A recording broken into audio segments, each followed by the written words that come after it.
Di balik genosida Armenia, Khalifah, tiga pasa, dan politik kambing hitam.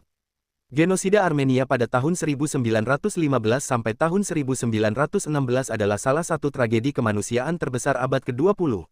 Ratusan ribu hingga lebih dari 1 juta orang Armenia di wilayah Kesultanan Ottoman dipaksa meninggalkan rumah mereka, dibantai, atau dibiarkan mati kelaparan di padang pasir Suriah. Tragedi ini kerap dilekatkan pada nama Khalifah sebagai simbol kekuasaan Islam pada masa itu. Namun, jika ditelusuri lebih dalam, keputusan politik berdarah ini bukanlah lahir dari Khalifah, melainkan dari segelintir elit politik yang dikenal sebagai tiga pasa. Khalifah di era lemah. Pada masa genosida, posisi Khalifah Ottoman, Mehmed V, sebenarnya hanya simbol seremonial. Sejak Revolusi Turki Muda 1908, kekuasaan nyata di Istanbul beralih ke Komite Persatuan dan Kemajuan KAP, sebuah kelompok militer politik modernis. Khalifah tidak lagi berperan sebagai pengendali penuh negara, melainkan lebih banyak dipakai untuk memberi legitimasi religius dan moral bagi kebijakan pemerintah. Naiknya tiga pasa, tiga tokoh penting KAP, Talat Pasa, Menteri Dalam Negeri, Enver Pasa, Menteri Perang, dan Kemal Pasa, Menteri Angkatan Laut, adalah dalang utama yang merancang dan menjalankan deportasi massal orang Armenia. Mereka menilai komunitas Armenia sebagai ancaman internal di tengah Perang Dunia I. Dengan menguasai kementerian strategis, tiga pasa menjadikan kebijakan genosida sebagai operasi negara.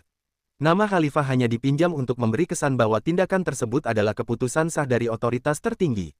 Politik kambing hitam. Di mata dunia internasional, terutama sekutu, tragedi ini awalnya dilekatkan pada Turki secara umum dan Khalifah sebagai simbol tertinggi.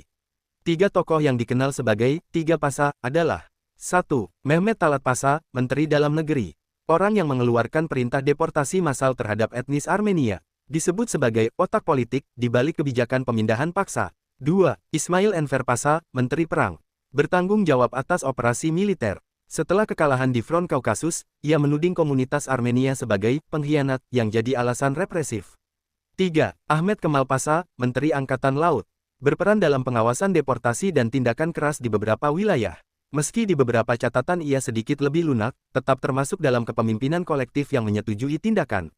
Inggris dan negara besar lain sesungguhnya memahami kondisinya bahwa Khalifah hanyalah boneka politik, sementara kekuasaan de facto ada di tangan tiga pasa. Di satu sisi, menuding Khalifah bisa menjustifikasi runtuhnya Ottoman, di sisi lain, sekutu berhati-hati agar tidak menyinggung perasaan dunia Islam. Akhirnya, Khalifah tampil sebagai kambing hitam, sementara aktor sebenarnya luput dari pengadilan resmi. Enver, Talat, dan Kemal adalah pemimpin Komite Persatuan dan Kemajuan KAP yang membawa Ottoman masuk blok sentral sekutu Jerman dan Austria-Hongaria dalam Perang Dunia I. Setelah kekalahan Ottoman 1918, Inggris memang mengejar tiga pasa karena dianggap penjahat perang terutama soal